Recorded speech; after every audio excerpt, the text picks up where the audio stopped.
Morning, everybody. I hope you guys are doing well this morning.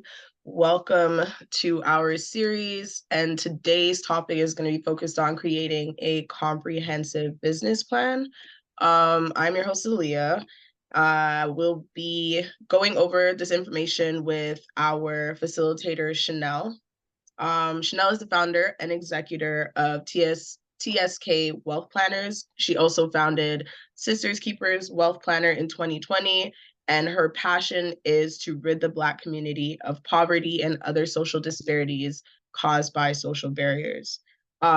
Greatly, Chanel also identifies as a STEM member in the BIPOC community, and she is invested personally in stock markets and real estate. She's regularly contracted as a consultant and a coordinator and a program facilitator who works with organizations such as ABCN, MVD Consulting, Boys and Girls Club, Mount Dennis, Sheridan College, and Humber, and of course, bbpa. And there is a lot more Chanel has in her back pocket. She also holds an associate degree in financial management, and she's currently completing her honors bachelor's in finance and is on track to completing her master's. So she has her CSC1 and Bloomberg Market Concepts certification, and she is currently being contracted as a business strategist for grant writing, consulting, and also as a PR manager. She also holds a title of VP of Communications for Guelph Humber Finance Society. She has a plethora of experience, as we can see. So you guys are going to be gaining a lot of knowledge from this awesome Black female. So without further ado, Chanel. Hello, hello, hello. Good morning, everyone. Thank you so much, Aaliyah. As Aaliyah said, I'm Chanel Smith. That was an amazing intro, so I won't pull everybody back through everything. And today we're going to be talking about creating a comprehensive business plan. With that being said, I'm going to go ahead. I have a slideshow for you guys today. If it's possible for the ladies at the bbpa to give Sakshi host leadership. Sakshi, so she could put the slide up. Today, we're going to be talking about creating a comprehensive business plan. So that, to me, consists of two important parts, which is what this segment is going to be broken up into two important parts, which are a company analysis and an industry analysis. Obviously, we know many people are familiar with going through analyzing their company, maybe what sector it falls into, maybe how they plan on generating revenues, these kind of things. However, what we are going to go through today is how to do more of a specific analysis of a company, looking at all the factors that may affect it, the market, these kind of things, customer segments, so on and so forth.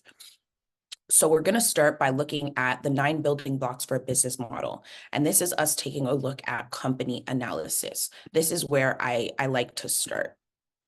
Okay, so hopefully everybody can see that. If not, you should be able to zoom in a little bit, and I will read the titles as well. So we're going to go through these 9, and that is customer segments, value propositions, channels, customer relations, revenue streams, key resources, key activities, key partners, and cost structure. So my first warming question is there anyone right now that any of these titles look familiar to? Do any of these company analysis titles look familiar? Do you know anything about customer segments, value propositions? Do you know anything about channels? Do any of these segments look familiar to you? That's my first question of the morning to get us warmed up. You can either chat me, you can come off of mute if you'd like. Yes. Okay, so Aaliyah says yes. And you can go ahead and come off mute if that's what you're comfortable with. Someone, no. Okay, good. Andrew, you gave me 111s. Yep, that's my usual. I usually have everyone start with a number. Thanks, Andrew. Yes, some of them. Okay, good. So I know you guys are awake. Awesome. Next burning question. And I love to ask this question. It gives me a gauge of my audience. How many business owners, so actually, can we get the next slide? Icebreaker question. How many business owners hear that their business or company is too small or too simple to do structural or strategical analysis. So how many business owners do I have here that are thinking my company's too small or too simple to be doing this type of strategic analysis? Let me know, not yours. Okay, Juliet, awesome, great, love that. Let me know what you guys think so I can have a gauge of the professionals and entrepreneurs that I have on the call today. How many professionals or business owners think here, I'm a professional, I'm incorporated, but it's not that big? Or I'm a business owner, I'm an entrepreneur, but it's not that serious. Okay, great. Andrew says essential. Okay, perfect. Let's go on to the next slide that we're going to dive into the 9 building blocks. Okay. So when we're looking at customer segments, this is essentially our target, right? That's the other replacement word that you hear for customer segments is target. So you're going to take a look at who your primary target customers are, what the key characteristics are of each. So if you're targeting teenagers, millennials are no longer teenagers anymore, but if you're targeting Gen Z, if you're targeting teenagers, you're going to want to know what their regular habits are. What are they into right now? Right? Are they playing video games more? Are they on their cell phones more? Are they interested in investing? Are they not? These kinds of questions are going to be, even though simple, are going to become really important to your company because they're going to end up directly correlating with your marketing strategies, right?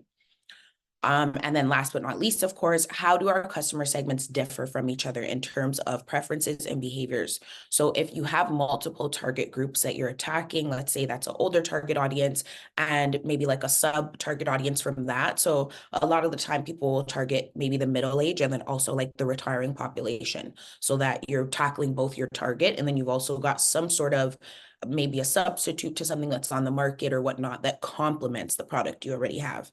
So you're going to want to know what the difference is in behavior of the different target groups that you're attacking. So what does this group want that this group does not want? What can I offer this group that I'm not going to offer this group? And so on and so forth. Yeah. You guys let me know. And Aaliyah, I'm not able to see the chat as I'm combing through this. So please just interrupt me and read out any comments or anything like that. I can see Juliet said here, I use growth wheel that outlines all of these. Awesome. So next we have our value propositions. What specific problems or needs does our product or service solve for our customer? That's really essential.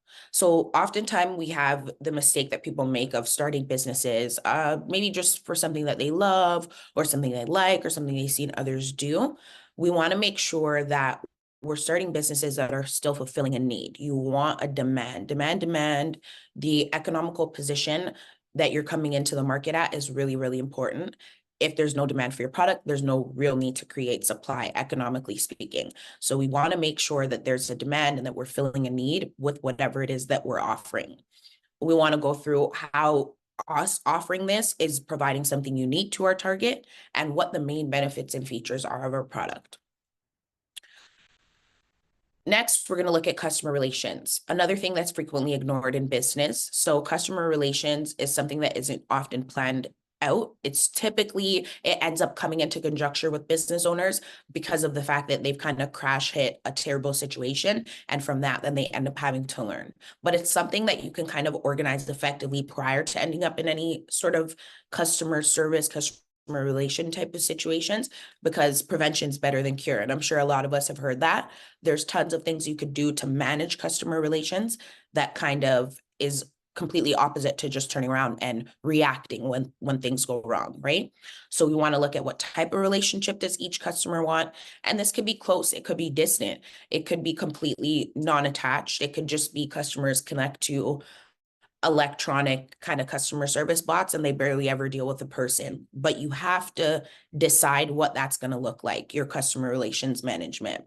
And how do we maintain and enhance or satisfy customer loyalty? So we look at all of those things as it comes to customer relations management. Then, of course, revenue streams. What are the main sources of revenue for your business? How do we price our products and services? So according to the market, or if we know that we're offering a competitive product that is unique in a way, are we scaling that up, which we'll talk about later on as well.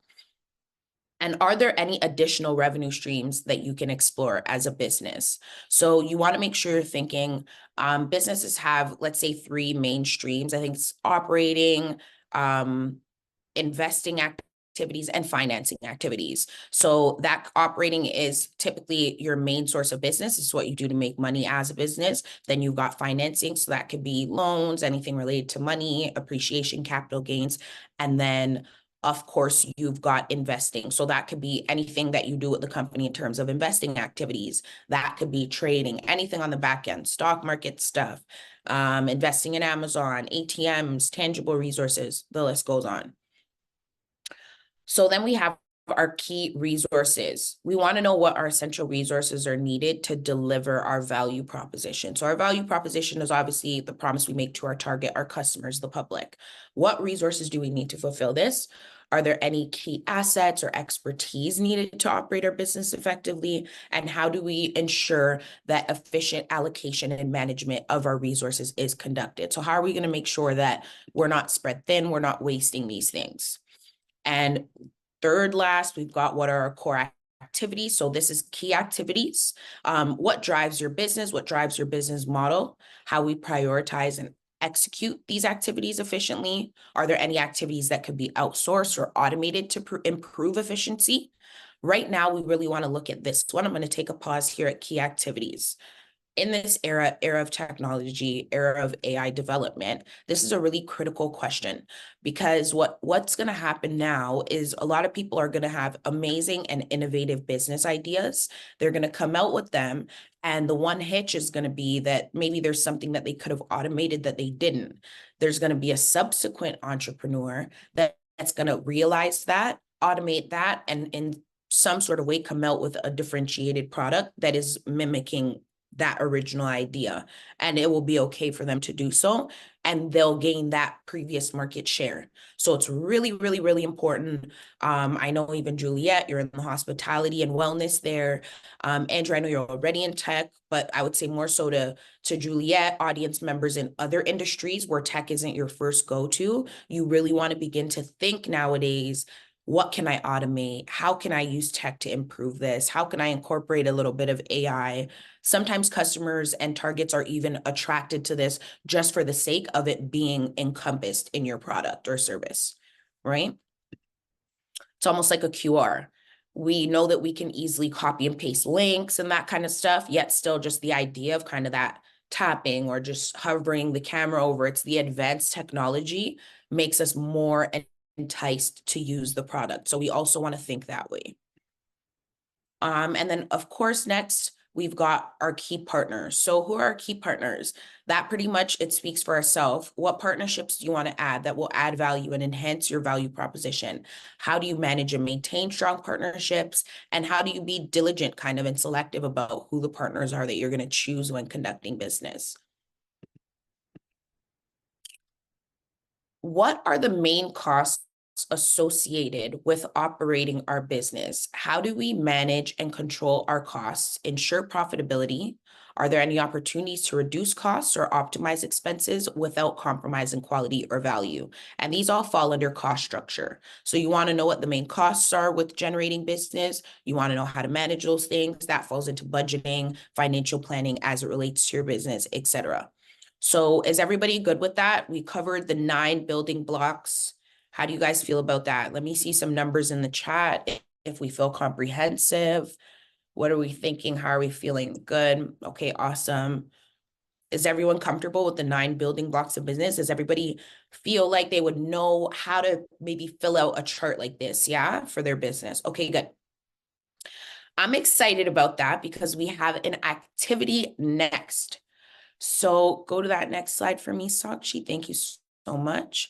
We're going to look at the 9 building blocks in a business model for Apple. So obviously, as we know, Apple's one of the big A's. Most of us are familiar with Apple in some capacity. So I just kind of chose it to be our little benchmark for today for this activity. So we're going to kind of discuss this together and start with customer segments. So starting with that, customer segments, when we think of the questions, and Sakshi, you could go ahead and flip back to the customer segments pink slide there. When we think of customer segments with Apple, what would we put here? How would we answer customer segment questions? Who is Apple's target?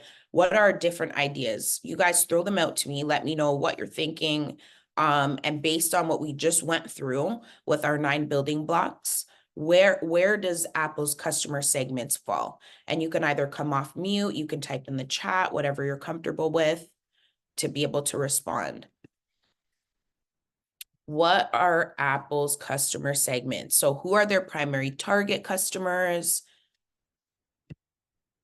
That kind of jazz. And we can type in the chat or we can come off of mute, but that would be my question. We're going to go ahead. We're filling in our first box. We're doing Apple. Juliet says millennials. Okay, do we agree with that? How do we feel about millennials? And feel free to come off mute as well as we get warmed up. I know everyone's defrosting. What are we, 10:20? Yep, we're still defrosting. Go ahead, Juliet. You can come off of mute. A blessed morning, everybody. Glad to see everybody on board. I just wanted to touch base a little bit, Chanel, in regards to the human side of customer service that you were talking about with AI. That's a big, the AI incorporating AI into our operation. Now, that's I'm on the line with that because a lot of our target audience, they like to have a hands-on and to speak to somebody. You know what I mean? And we did a survey on the different generation, and the gap in between them. And it's not all of them are for technology in the way it's advancing. They want somebody to talk to. And then because we're in the wellness arena, we want to give more of the talking, hands-on, verbal kind of thing, as opposed to an AI, how do they say, the mannequin kind of thing to address certain things. So that certain things we will have the AI in processing, but not on the wellness side of things. Yeah. So that's where it's kind of tricky. Of course, yeah, I completely understand that. Definitely, I think the go-to when it comes to AI, that fear kind of comes to mind of, oh, it's going to replace humans, and the customer service. I agree with you. I wouldn't go that direction either. Being in the wellness industry, I would definitely appreciate other people's appreciation for person-to-person interaction.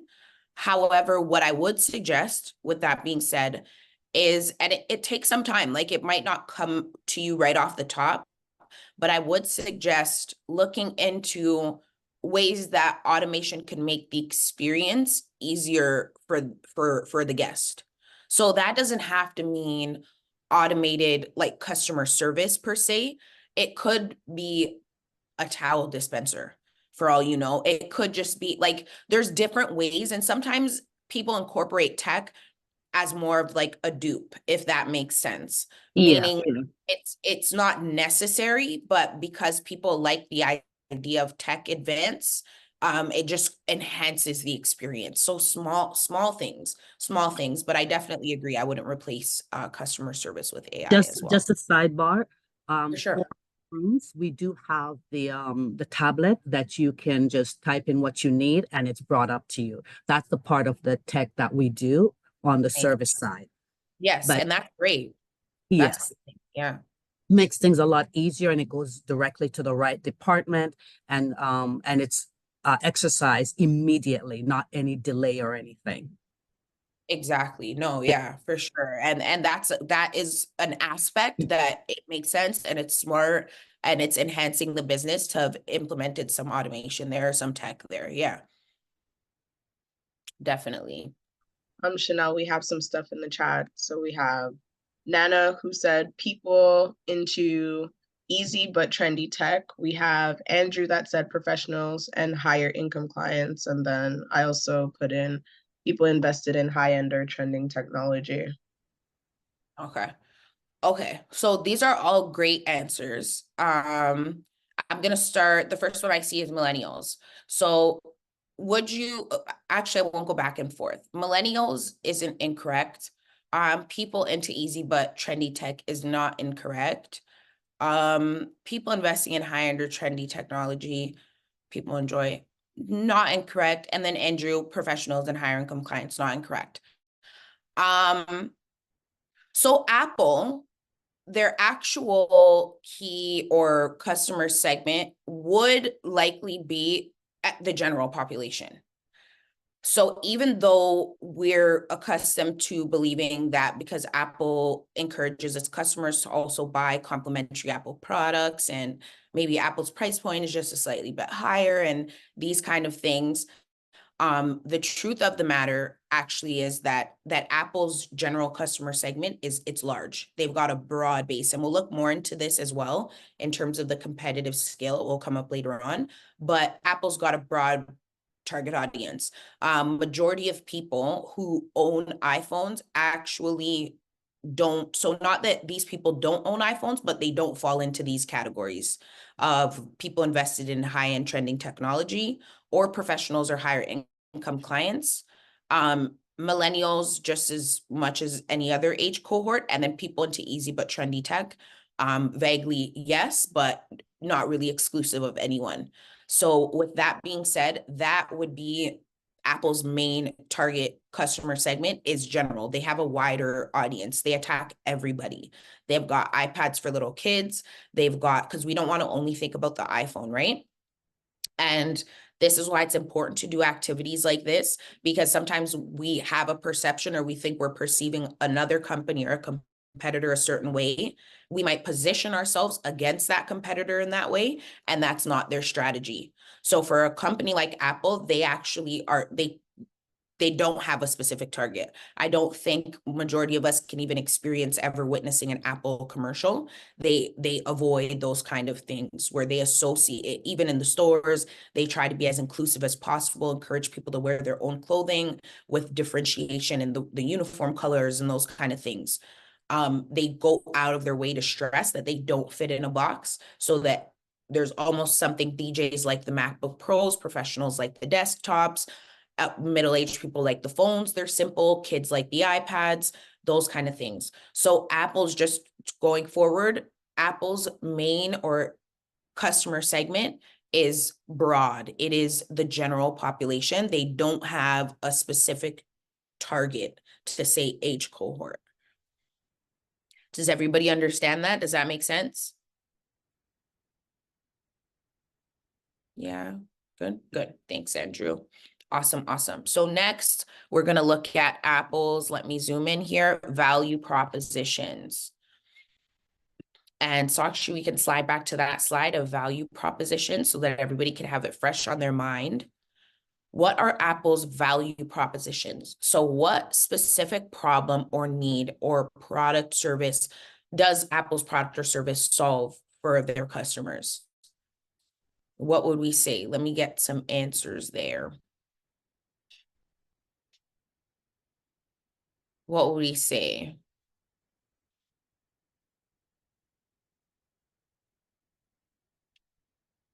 So that's a yes to the fact that they do. So they do address a specific problem, yes. So what would we say it is? And how does them offering, we could answer 2 in 1, because how does Apple offering what they offer solve that issue? What specific problem or need does Apple fulfill? I know it's a lot harder when you got to kind of go in and fill in the boxes. Everything seems so simple. Okay, yes. So we've got lifestyle, high quality camera. Okay. Breaking barriers, user friendly, lifestyle and flexibility. Okay. So they fulfill the need of, what would our consensus be here? Convenience, yeah. Flexibility, yeah. So those are needs. So when we're thinking of our company too, these are needs, like not lifestyle per se, but flexibility, not just tech, but convenience. So yes, so those kind of things, they fulfill needs of convenience, they can fulfill needs of flexibility, they fulfill needs of being user-friendly, so complexity, yeah, definitely. And we're all right there. I wouldn't oppose any of that. They definitely fulfill the need for flexibility. They're versatile. You could use their products for multiple things. I think somebody said here, a camera, you could be into content, capturing content, making podcasts. You can find a plethora of Apple products that are going to cater to you or cater to what your service is, right? And you could be a personal person and just be into photos, videos. You could use your old iPhones as baby monitors. It goes on, right? So that's good for us on the value propositions front. And let's move on to, is channels what we've got next? Channels. Okay, so how can we answer this? Through which channels do we reach our target customers? And how do we ensure that our channels effectively deliver our value propositions to our customers? Through which channels? So through which channels does Apple reach their customers? And let's think about this one, right? Because I like the answers I'm seeing, but remember, we previously brought up that topic of, have we ever seen an Apple commercial? Right? Right. Right. They got a bit of an old-fashioned strategy, right? Are there any new channels or partnerships that we could explore and expand? And I'll leave that. So first I'll address some of the answers I'm seeing. So yeah, I'm gonna start with this question. For those of you that say social, because I'm seeing a split. So I see Andrew's in his own lane. He says online and Apple Store. I see that, but I see a bit of a split. I've got my social media people and I've got my word of mouth people. Someone who says social media, either coming off mute would be better. So someone who says social media, tell me why you say social media is their channel. Let me get that hand. Go ahead and come off mute. Why are we saying so for the social media side? So that is Juliet, Bree. Why are we saying social media? I say social media because a lot of like TikTok, the trending, Facebook and all that, that's where the general public goes to. And then the advertising in regards to their new and upcoming products is also prevalent there, as well as the the usage of TikTok and all that, what they do with their product. People that utilize it, what they do with their product and how it's more effective, especially the newer ones coming out. So that's why I said social media, not in an advertising way for Apple per se, but the media advertising for Apple. So what do we call that? Can someone tell me what we There's call a that? name for Yes, there Affiliate is. marketing. There is. There is. Affiliate marketing. Is that Aaliyah? Go ahead with that. Yeah. Affiliate marketing. They're marketing through the people that are buying their products. Yes. So it's not necessarily them that is marketing through social media, but it's the people who are benefiting from the products. Exactly. Exactly. Yeah. Yeah. And was that why your hand was up, Aaliyah, as well? Or were you going to make a subsequent comment? That is exactly what I was about to speak. Okay, perfect. Perfect. Okay, good. And I'm glad that you guys said that, because you just landed my bridge onto the other side, which is the word of mouth side. So realistically, that side's more right. So Apple has an old-fashioned targeting strategy. As a matter of fact, they use what we would call kind of like the native strategy of advertising. Yes, word of mouth, and yes, affiliated or targeted branding, all of that. Movies. Before you see an Apple commercial on the TV, you're going to see a Grammy nominated movie with everyone with iPhones in it, a MacBook on the scary scene, all that kind of stuff, right? So they do a lot of branding in that way. So branding as opposed to marketing. And then it's a lot of word of mouth. You enjoy my product, you're going to tell somebody you enjoy my product, and that person's going to tell 5 people they enjoy my product, and so on and so forth, right? Also, I've got a question for you guys as well. So when we talk about channels and channels that we use to target customers, has Apple also made another method of hearing their customers' complaints or knowing what changes to make? Have they kind of made something more popular as well in the cell phone industry? What are we calling that nowadays? I wonder if anybody's going to hit the nail on the head. Maybe Andrew will hit it.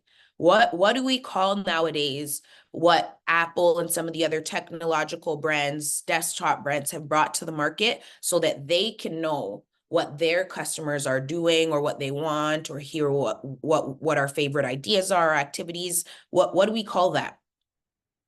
What is that channel? What do we call that? Okay, it's feedback, but what is it called? What do we call that? Comments under App Store. Okay, little bit more techie. Let's get a little bit more advanced. Where are we now with the tech? I'll give it to you guys. Cookies. FAQ is good too. FAQ is good to have, but we're at cookies. We're at Apple has permissions. They hear the things that we say, the suggestions that we make, right?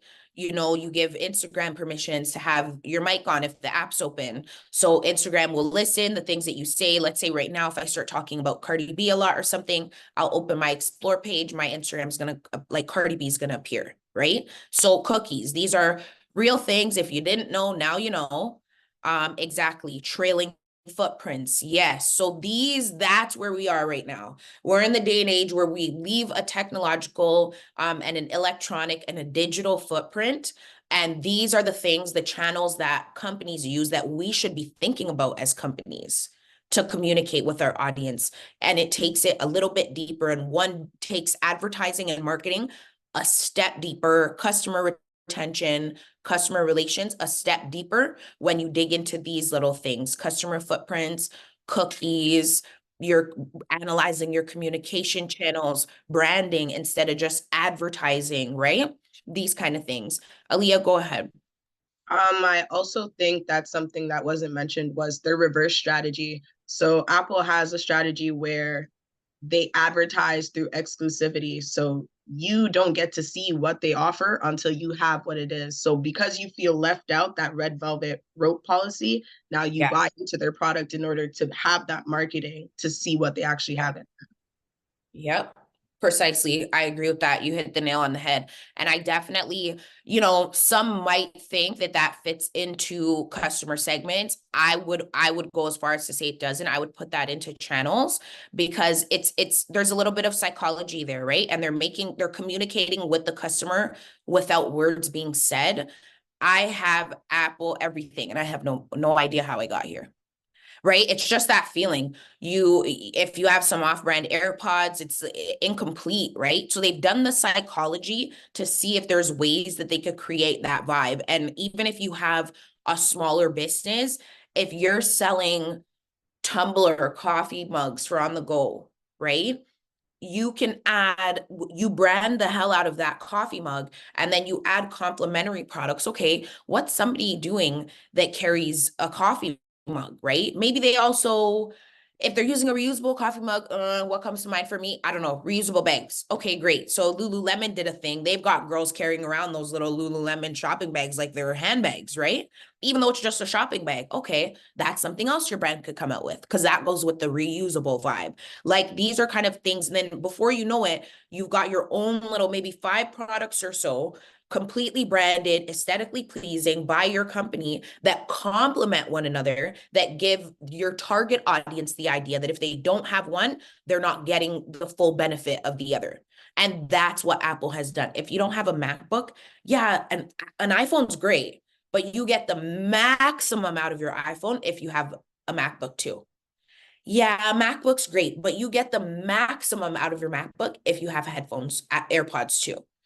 And, you know, a TV's great, but you get the most out of your TV if you buy one of these Apple HDMI connector cords so you can connect it back to your phone, right? So you kind of just want, or in a way it feels like you need everything. So great job there with the channels. Next up, we have customer relations on our chart, right? So that's what comes next. What type of relationship does each customer segment expect from us? And this is a good one too, because we look at Apple as such a renowned brand, but when we think about their customer relations, how would we look at it that the company has kind of planned this, or how did they strategize this? What is their relations like? I don't know if live feedback was to this or previous, but what type of relationship does each customer segment have? So what does Apple strive to do with their customer service, their customer relations management? How do they go about this? What does this look like? How do they maintain and enhance their customer satisfaction? What is this process like? What do we think? What would we put in here? Okay, we've got warranties, exactly. That's a big one. That's a really big one. That's one of the ones that people almost, right? You buy an Apple product, you just know you've got your year, right? Warranties are good. Deeper to their warranties as well. They've got additional kind of bonus policies with certain products, right? So like their wired headphones, if there's any damage, you can bring them back. And as long as you purchase them in an Apple store, you'll get a fresh pair. Deals for students. Yep. Yep. Value maintenance. So trade value for upgrades. Yep, exactly. Yep. So they make it possible for you to stay up to date, right? For you to have the highest valued product. They make that possible. They make sure that there's pathways for that. How does Apple handle customer feedback and complaints? Because there's two ends of this. We have spoken about both ends thus far. So what are somebody give me one of the two or two of the two. How do they handle feedback and complaints? How would we say if you even have a problem or need to give some feedback? How do they handle it? How would we say Apple handles feedback and complaints? The one that comes to mind for me is what we just discussed. So for example, they use, a lot of tech, instant feedback, exactly. Yeah, submitted via Apple software. So Aaliyah hit it right on the head. That was what we discussed earlier, is that they're constantly monitoring your digital footprint, right? So the one thing about Apple, unless it's probably like a technical issue, majority of people don't really experience a situation where they have to be talking to Apple all the time, right? Customer service. And that's because they're constantly kind of listening, watching, looking out for glitches, paying attention to social media for what the consensus is, what their customers are talking about, so on and so forth. So Apple is a company that follows a famous strategy, just like Jeff Bezos and a lot of the bigger guys that we know about, which is that idea of like pushing your product and then iterating. So you push a quick product out. I think Tafari Bailey was on here before, talking a lot about this. He really pushes this strategy. You push a product out and then you iterate. So what does that mean? What does that look like? Is that you put you make sure you have a strong relationship or strong channels with your customers so that you can put whatever product, whatever minimum viable product out. So least effort, cost the least, you put it out towards your customers, and you make sure that that communication channel is so open that as they give feedback immediately, you're in a position where you're able to iterate, adjust, edit, update, or make the appropriate changes to that product. And exactly like Leah's mentioning again, that's an agile method. So you're kind of able to stay on your toes. You're constantly listening, you're constantly tapped into your customers and your target, and you maintain, it doesn't have to be close, right? So that's what we talked about before. To see if anyone was going to think of that, is it doesn't have to be close, right? You can have a distant relationship with your customers, but still be tuned in on what their feedback and what their reviews are. So you don't, they've kind of mastered the idea of like, I'm not ever present. So with their support, they're not ever present. You don't always need me, but in the event that you do, I've kind of already heard you, right? And customers like that. So we've got revenue streams, and we won't spend too much time on this. We obviously know how Apple generates their revenue through their products.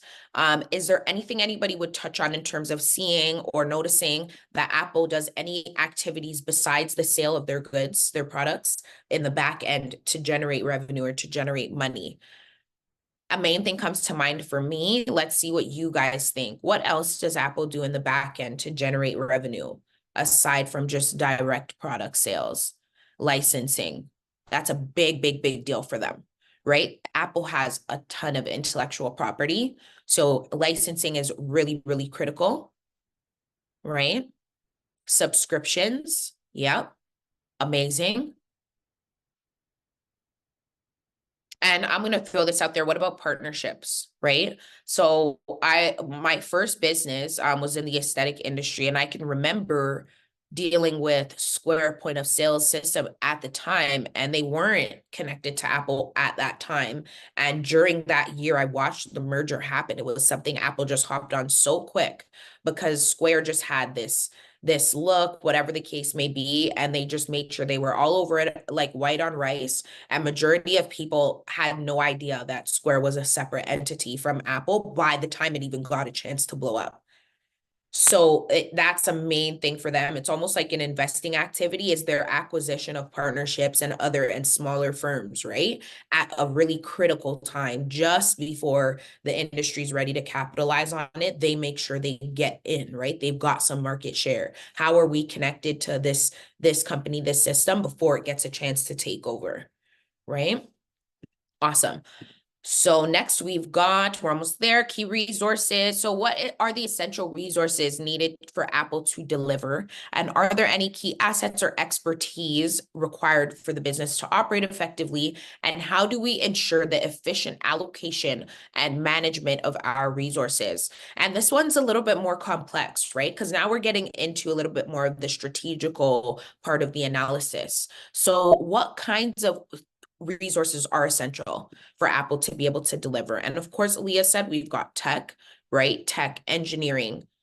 Anything else? Prior to this, we were talking about intellectual property, right? So are there any assets or expertise? Apple's got a lot of intellectual property. It's what they spend a lot of their money on. R&D, consults of this, expertise in that, analyst of this, right?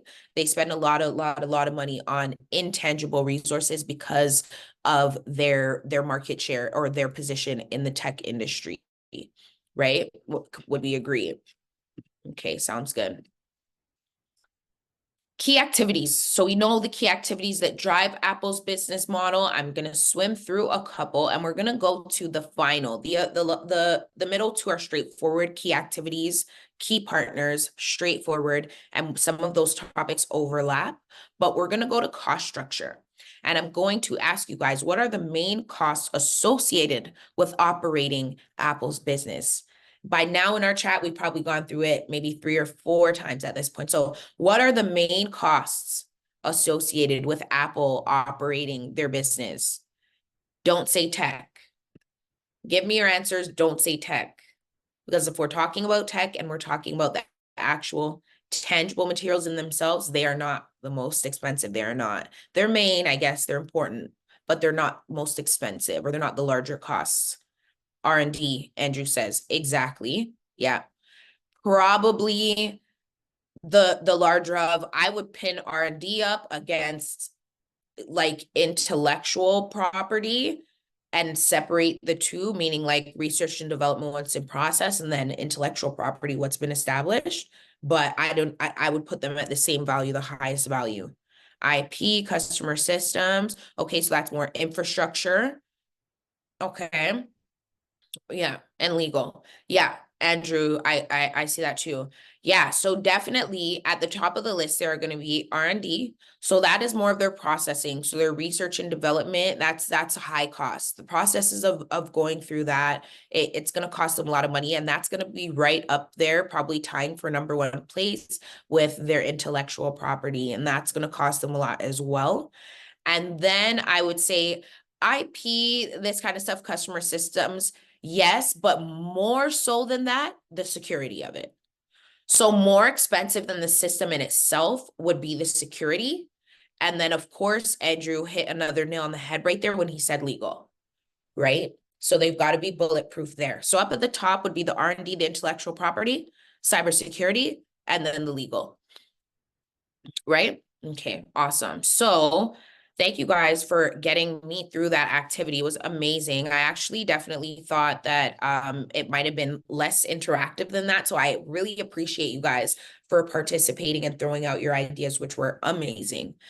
And moving on from that, before we go, I want to make sure everyone's comfortable with the 9 building blocks of a business model, right? If you had to do your own business model right now, can we just go back really quick, Sakshi? You would be comfortable with these 9 pillars. Yeah. Let me get some numbers in the chat. Let me see if you're still awake. See some numbers. 4 is my favorite. Let's get some numbers in the chat. Let me see that everyone's awake. Okay, Andrew, Juliet, got you guys. Let me see. Is everyone else participating up? Good to go? Okay, good. So we're going to move on to our next section here. Still under company analysis, but looking at one of my favorite, which is Porter's competitive advantage matrix. And this one is super duper fun, of course. We measure competitive advantage, right? So it speaks for itself. Obviously here, let me just grab my notes from you guys. We're looking at a quadrant. Is anyone familiar with this? That would be my first question. Has anybody seen this image before? Is anyone familiar with this? Let me know. Ali, I can't really see the chat now, so if a response comes in, let me know. Has anyone seen this graphic? Is anyone familiar with this type of matrix? No. Mostly, there's only a no. Yeah. No. Perfect. Great. So this kind of gives us an idea of where we would want to put our business in order to be able to strategize. Some people like to start with their 9 building blocks because they've got a lot of ideas and notes on their mind. For me personally, I would probably advise that you even start here. You want to be able to gauge your competitive advantage. The 2 major ways of doing so is through cost differentiation or through competitive advantage, which is uniqueness. So that has to do with how unique your product is, how different it is than other companies that are on the market, and maybe what adds value to it that would make somebody pay either more, or what takes away value from it that would make someone be willing to pay less, right? And why you would want that to happen. So we'll start here. What would make someone want to price a product lower than their other competitors? Why would you want to price a product lower than other competitors, the other companies in your industry? Promotion. Juliet says promotion. Awesome. Why else would you want to price lower? Have competitive pricing. Yeah, of course. Attract sales. Great. That's the answer right there, right? So Nana hit the key answer right there, attracting sales. So the assumption is that if given all factors remain the same and you're selling a product that's reasonably around the same value as the similar or same product of your competitors, and you end up at a lower target price there, that most likely you're going to have increase, so more sales than that of your competitors offering a similar product at a lower price. Does that make sense to everybody? Juliet, you got your hand up for me. Go ahead and come off mute. Yes, it does make sense, but when you're new in the market and you have bigger competitors around, you want to make sure that as you enter into the market, you're known not just for the price difference, but for the services that you give that the other competitors don't have. Mm-hmm. Mm-hmm. And I'm That's glad the that key and everything. exactly. Yep. I'm glad that you said that. So when it comes to and build brand reputation, when it comes to this matrix, what we're looking at is typically you're not able to focus on both. So the idea is that if you focus on product differentiation, service, specialty, uniqueness, that kind of stuff, that's going to cost you money, right? So you have to price your product adequately with what the product has cost you. So if more of your money goes into enhancing the product, then you've got to charge up. It's kind of like something that tips the scales. So it's an understanding of cause and effect economically, but on a micro level. So just in terms of your business, is that if you enhance a product, the more unique you make it, the more, hey, if you could do it for free, then or for cheap, you fall into that box of high differentiation and low cost, which is why we're looking at this quadrant. However, it's typically assumed that if you have high differentiation, high uniqueness, it costed a lot. So you've got to raise the cost of your product or your service. And if you've got low differentiation, low uniqueness, basic, simple style model product service, then you can charge a lower cost so that you can make more sales. So you have more sales volume, right? With that being said, the best way I felt like I would be able to kind of analyze and go through this idea with you guys was through an activity. So we're going to look at some of these, and Sakshi, you might have to drag and drop. We're going to look at these companies, these 5 or 6 companies, and we're going to put them where we would think that they would fit on Porter's matrix matrix in terms of competitive scope and competitive advantage. So that has to do with cost. Do we think their strategy is low cost, wide target? We're back to this target idea, right? So we were talking about Apple. We're talking about their target segment, which I won't answer again because I'll leave it to you guys to answer. And then we're going to talk about their cost strategy. So do you have a wide target, you attack everyone, and you've got low costs, or do you have a wide target, you attract everyone, you've got higher costs? These kind of things, we're going to see how they correlate with each company and then fit them on the matrix so that we could gain the deepest understanding possible of how this exercise or how Porter's matrix kind of works. With that being said, it will give us an understanding of where we place our company. And from there, it kind of plants the seed, not kind of, this is probably the most important seed. A lot of business owners don't do this, and 2 or 3 years down the line, you end up a little bit in disarray, kind of in a position where you're just trying out random ideas to see what hits next. Really, what we want to do is plant certain seeds from the beginning so that we know our position. That's market position. With that being said, it doesn't put you in a box, but then you know that when you move forward, you'll also know how to move forward. Does that make sense to everybody? Yeah, market position. Okay. Awesome, awesome, awesome. So let's go ahead with our first. And we've got Porter first. Don't move it yet, Sakshi. Let's give everyone a chance to respond. For Porter, where would we put Porter? Low cost, high cost, large market, small market, and where do we put them in terms of differentiation? Porter, Porter, Porter. Are we saying low cost? Are we saying high cost? Are we saying broad market? Are we saying narrow market? Where are we putting them? Is everyone familiar with Porter Airlines? I'll start us off to warm us up. Okay. Oh, no, we got it. Narrow market in terms of destination. Okay. But cost could place them in a broader market. Okay. Yeah. Nana said you haven't. So Porter is an airline, low cost. Yeah. So narrow, okay. So okay. Since I have a couple of narrow markets, let me, do you want to come off mute, or Liam, one of my narrow markets, come off of mute and let me know what is the narrow market? Well, the reason why I'm thinking narrow market, they don't travel, like they're not competing all over the world per se. They go to some specific destination. So it's like a niche market, right? Okay. You want a low cost and a niche market. They're the way to go. That's how I see Porter. Okay. Okay. Okay. And Aaliyah, would you say the same thing? Are you saying narrow because of destinations? Yeah. I think narrow definitely because of destinations, but also because unlike Air Canada and WestJet and Air Transat, who obviously have broader destinations on their spectrum, they don't focus on giving you the cheapest flights. And I tell you that because I actually do the flying stuff, and I fly every week.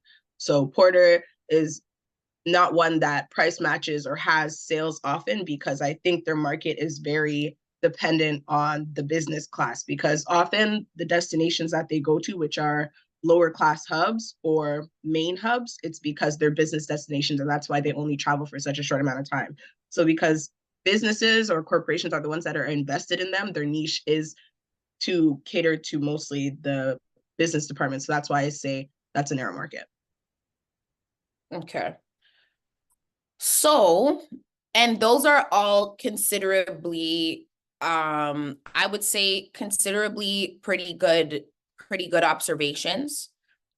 However, Porter would see themselves as being having a broad target market. So they don't specifically market. It's important for us to know that there's a difference between the audience that tacks onto a product and the audience that a company, when you're an entrepreneur, when you're running a business, the audience that you're attacking.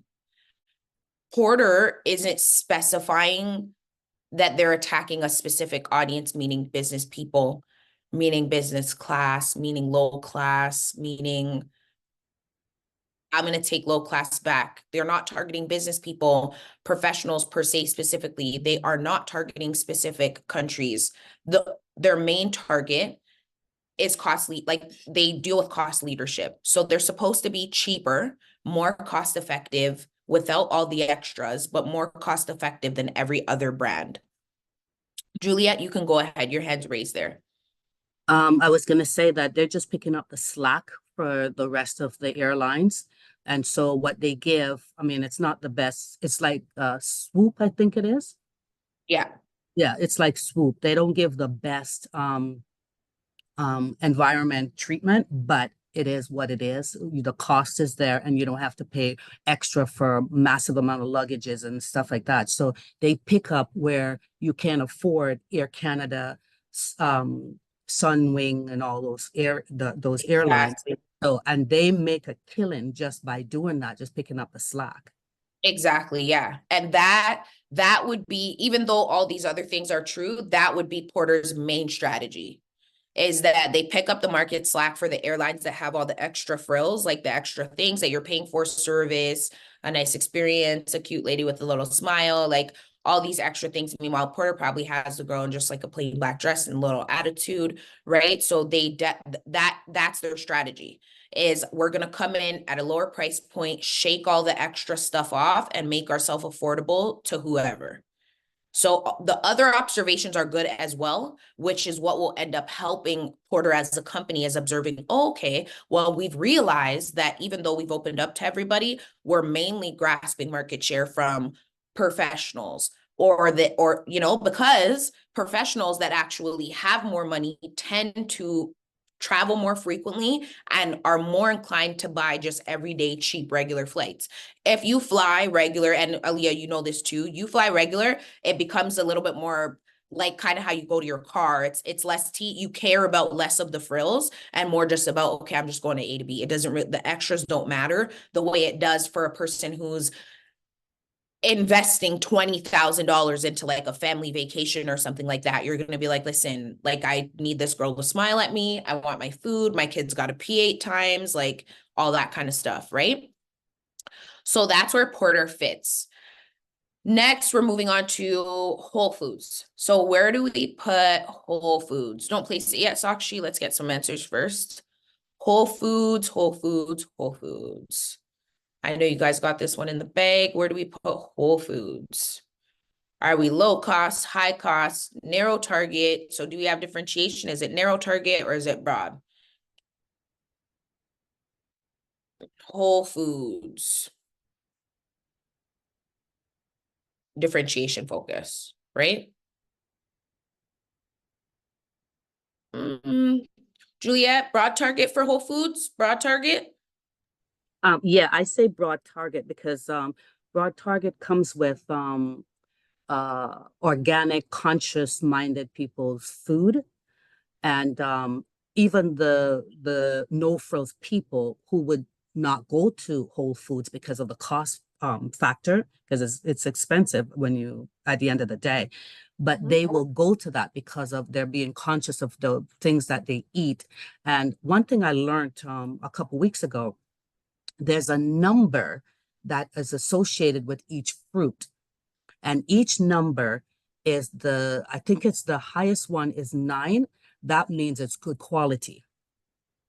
Number 4 is you're on the brink of not organic, but regular and chemically enhanced. Going down to 2 and so forth, don't buy, period. And that's why when you buy certain fruits, they spoil so easily because of the category that they come under with those numbers. So with you buy fruits at Whole Foods, it's going to last you a little longer. You pay for what you're getting. Exactly. So with that being said, that is their strategy. So the reason a person, and I'm glad you brought it up, so that is what would make their target narrow. So they have differentiation focus. So now we're kind of getting a little bit, we're closer and closer on the niche of things. So we know cost leadership is about using price. So let's say a company like Porter, where they're just like, we're just going to drop our price down, keep everything else to the bare minimum. Company like Whole Foods, we can know for sure their differentiation focus, because as you said, The reason somebody's still going to go to Whole Foods, even though No Frills might also have a red apple too, but it's half the price, is because of that guarantee they can get from Whole Foods, right? So that is, you're right there. And just to build on it, that is their differentiation strategy. So Whole Foods would fall for us in narrow target there in the bottom, but then on the right side in terms of differentiation.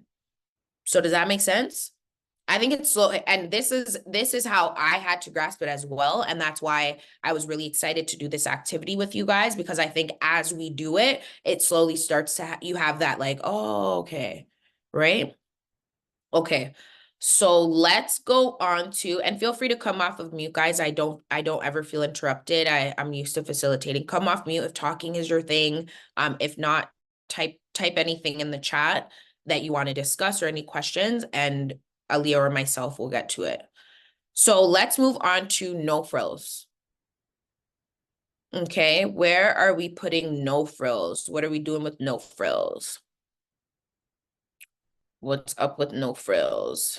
You guys, 30 seconds in case anybody's typing. And if you want to come off of mute, you can.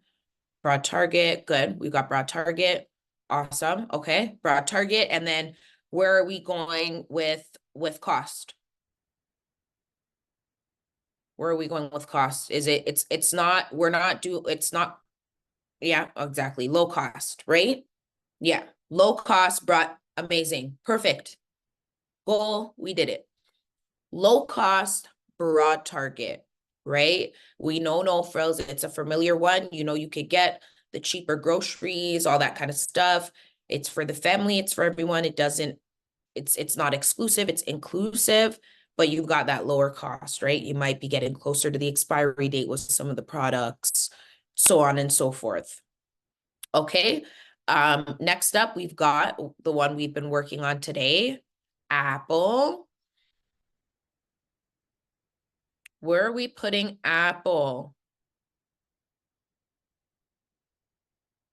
Interesting. I'm gonna come back to Aaliyah's point there as well. We analyzed this, and the conversation in my mastermind group, and the conversation ended up in a little bit of an impasse. So I'll tell you guys what the correct answer is, and then we'll also go back and forth and see what sides of this we have. Differentiation, broad target, right? Okay, so that's Andrew's come in with the right answer there. So top right, Apple with differentiation and broad target. So they want the whole market. Apple is, you're not going to see Apple say, oh, we were made just for the perfect middle-aged woman. Absolutely not. They will never. Apple is broad. If there was something they could come out with for animals, I think they would. I think right now they've got an air purifier. So they've got like a really broad focus, and then they're focused on brand differentiation. So you know their brands, you know Apple, you know kind of what they do, you know their signs, you know what's unique about them. Even if you don't have an iPhone, you probably know how to use an iPhone, so on and so forth, right? Yeah. Okay, good.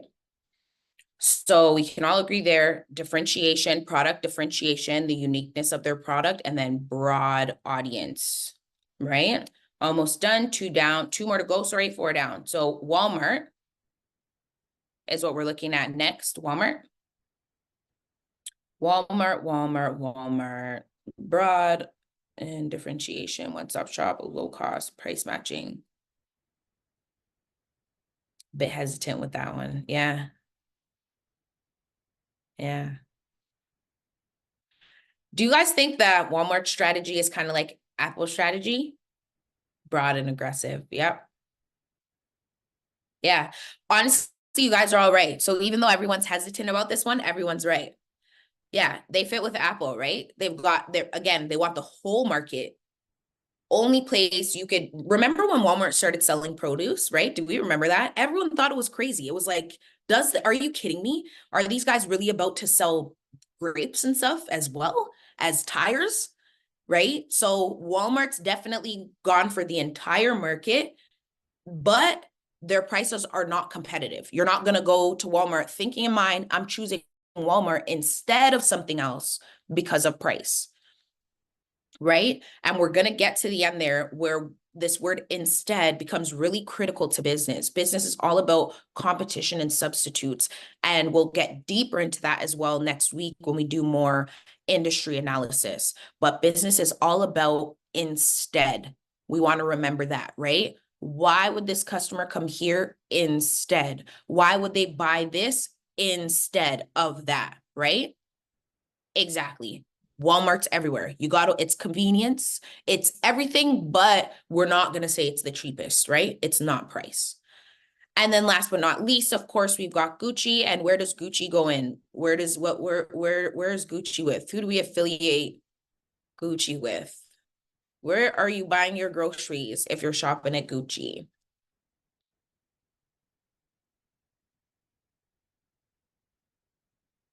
Right. So Aaliyah, would it make them cost focused? So when we say cost focus, that means that the company is using cost competition to make themselves competitive. So if they're cost focused, they're focusing on using cost to create their differentiation. If they're differentiation focused or brand focused, they're focusing on using uniqueness or product to create their differentiation. So that's what I was going to bring up and ask for clarity on a while ago, because I feel like sometimes it could be seen as cost focused, but it's still within the lane of other designer brands. And that still fits the category of high end, which puts them at a differentiation focus. Perfect. And just to elaborate on that there, what part of Gucci makes you say cost focus? I guess in terms of the sales that they have occasionally, but thinking of designer brands, they don't often have sales, but in the case where they do have sales, it could be competitive to Fendi, to Louis, those other places. But I mean, when I look at it, like how you clarified it a while ago, I would just think narrow and differentiation focus. But also another question. Yeah. Could they fit broad target market? And I say that because though their stuff is higher end, socioeconomic class can be seen as their differential focus, but it could suit everyone because at the end of the day, everyone wants to be in Gucci. Are they trying to speak to that broad target market? I don't think so. So that's why I would say narrow. Okay. Yeah, no, I would make the same analysis as you. Definitely, they've created a brand that has enticed the general, like everyone for the most part. Like it is something that is wanted and it's desirable, but it's not affordable. So then we have that difference between every company should attempt to achieve like a general likability for the most part. Even if I'm selling baby products, I still aim to be liked by adults, like if that makes sense. But 100%, they're gunning after the pockets of people who've got the money in their pockets, more specifically than a clothing brand like Roots or something like that, that is clearly made for someone who can just, go out and buy a pant at an average market price type thing. So hopefully that kind of clears that up, but you already kind of cleared it up for yourself as well. So, Juliet, you can go ahead. Yeah, Aliyah, you said social economic class, but what I find in I did a survey in regards to what the general public likes, and we're talking about our people as well. We are about branding as opposed to wealth. We can't afford it, but we will spend our life saving just to have a Gucci, to say we have a Gucci. And then it sits there and to be socially not balanced, but imbalanced, to say that, well, yeah, you have a Gucci, you can afford a Gucci, $5,000. I can afford a Gucci too, just to be a part of that social climb. Yeah. We're not thinking about the generational wealth that we're trying to build, because we're now making Gucci richer when we have nothing. Which I do like that point, and I think that goes back to the idea of what Chanel was first going over, the audience that latches onto you and the audience you're really going for. Right. Gucci didn't intend to latch on to us. Yeah. Exactly. We're latching on to Gucci. Yeah, and I'm glad that you brought that up because this will kind of hone in both of the points you ladies have made this morning, which goes back to basically what Aaliyah was talking about. If everyone didn't understand, is that idea of kind of what we're seeing now, which also ties back into what Juliet is saying, is these brands that originally were targeting a higher class set of people, those who could afford it, have realized they've even attracted a specific niche market, which is, and I don't want to only use skin color because it's the hip hop culture. And these terms are important because we'll use race, but race is a little, and I don't say outdated to disregard anyone's experiences of discrimination or racism, but that's not where we're at, right? We're at the culture's point. That's what we're doing now. So the hip hop culture has gravitated towards saying, as Juliet mentioned, whether I can afford this or not, I'm going to get it. So now what a lot of these brands have done is, whereas they were only at a high end point where things were in the teens of Ks and it wasn't really considerable or couldn't be touched almost, right? Before, they've come with this higher bottom level product, right? So, and then this is where we come now thinking, oh, their strategy could be like right? But again, as Aaliyah mentioned, it's that difference between the audience you attract, which is information that helps you be able to move forward and to grow and to gain more market share, differently than the audience you've targeted, which is the information that gets you started. Right? So you've got to have that target because that's what's going to launch you into the, okay, that's what's going to launch the rest of your customer base and the rest of who you're going to entice and the rest of the needs that you're going to fulfill. It's all going to come from these specificities. Am I using cost to lead the market, or am I using product differentiation to lead in the market? Right. And I know, oh yeah, go ahead. And another thing too, Chanel, is that even though they target the higher end clientele, what their outlets, what they do is they carry the lower end of their product and service us per se. Precisely. Is it really lower end though? Because we consider it to be lower end because all they did was add, like factory or outlet before it, but it's still the same quality you're getting at times, depending on the difference between Versace Jeans Couture and regular Versace. But at the end of the day, it's still not meeting the low cost that we're looking for when we look at things like Walmart, when we look at things like No Frills and Porter. Yep. Both points. Yeah, exactly that. So you will see that what I like to call top of the bottom, right? Level of kind of, it is targeting, it is customer targeting, but it isn't a low cost strategy, which is a really important way to see it, because you would be damned to think that Gucci is going to be your substitute for Walmart just because they had a sale, right? And Gucci does not think that.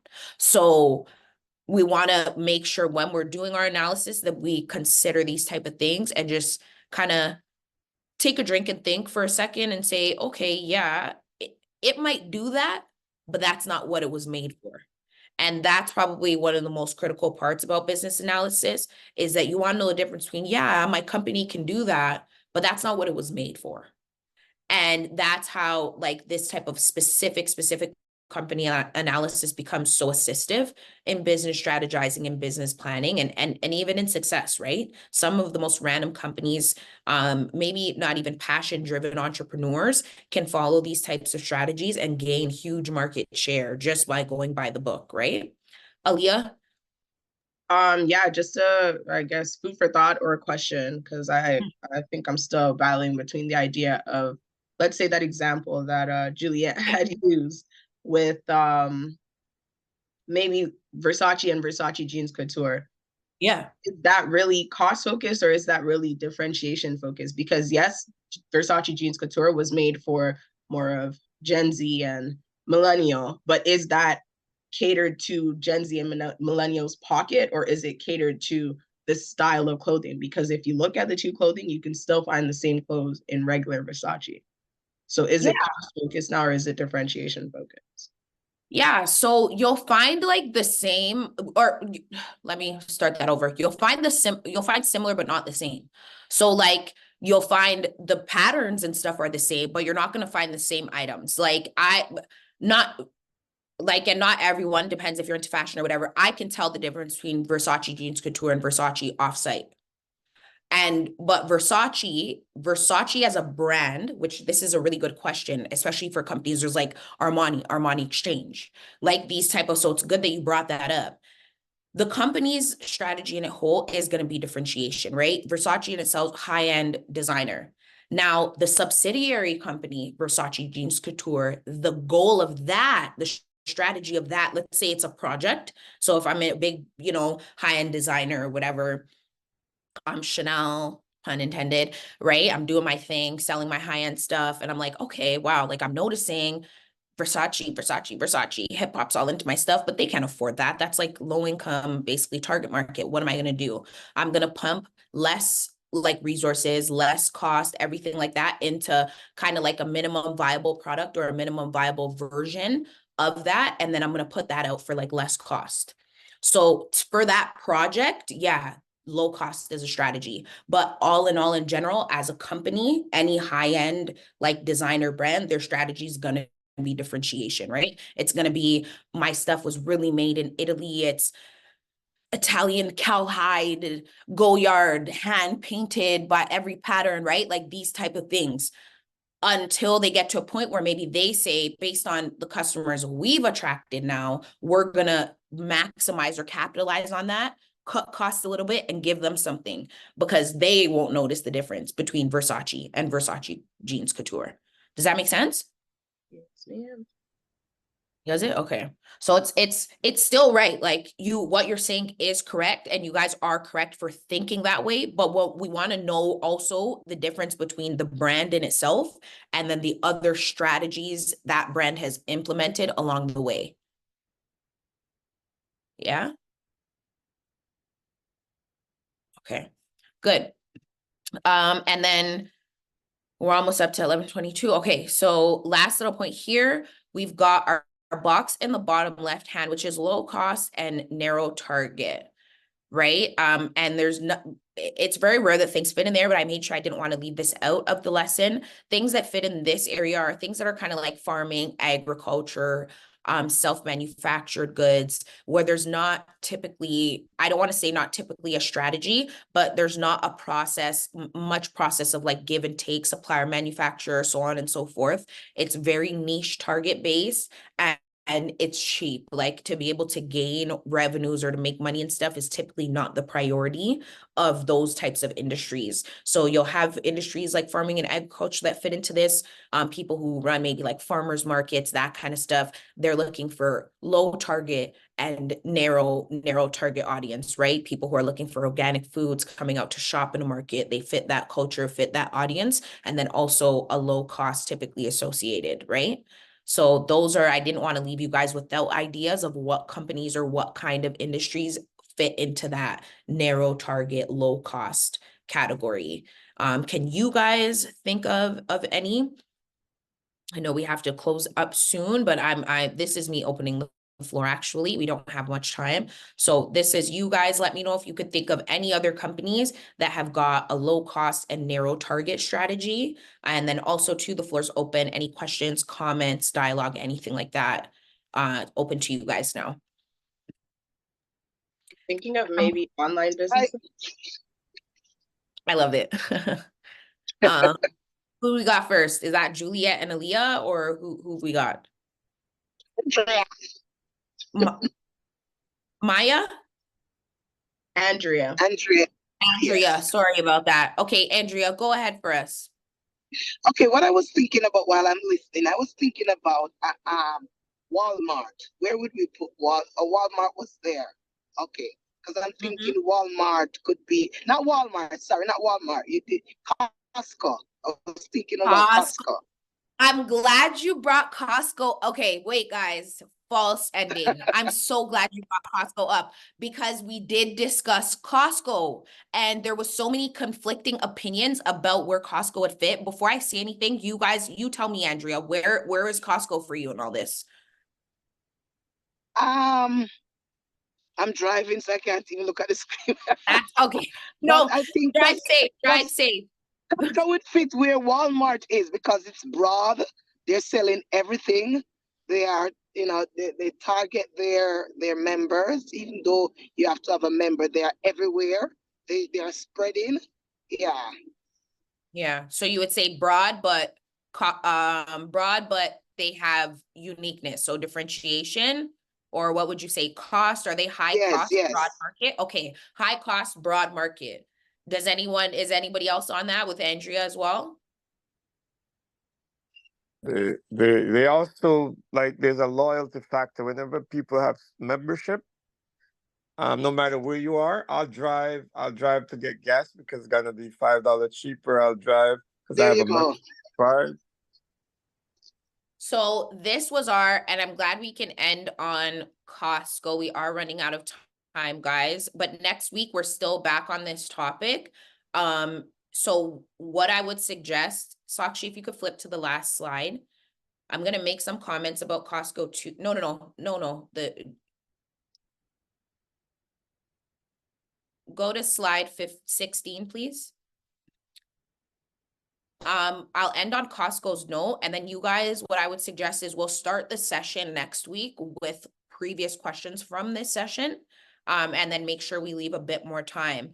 But as it speaks to Costco, we left on slide 16, Sakshi. As it speaks to Costco, we left on a bit of an impasse in terms of the fact that Costco kind of fit in all four quadrants, right? We had mentioned here that they do low cost strategizing. So you'll drive kind of from anywhere for that low cost, the gas and some of that stuff they offer, which gas is just abroad. It's open to any general consumer. But then we've also got that higher price point, right? A lot of the stuff Costco has isn't deals. It's just that it's sold in bulk. And we've also got the target market. So we've got memberships, so on and so forth. And then we've also got on top of it the fact that, yeah, a lot of it is bulk and it is a deal as well. So all under one roof, we've got multiple strategies kind of working and turning. That could come from maybe their partnership strategy, maybe how much money the company truly has behind it. We don't really know, but the share price is high. So we can infer, right? All those things. But we left in a bit of an impasse. So we can leave that for some food for thought. I've left you guys a company analysis checklist. Like I said, keep your questions, write them down, come with them next week. We're going to be just doing a recap of what we did this week with company analysis and then looking at industry analysis as well. So let me see some quick numbers in the chat for everybody that had a good time. I know we've got some drivers too. So drivers, please don't type to me. But for everybody else, I'll take some numbers in the chat to make sure everybody's feeling good. And we can wrap up.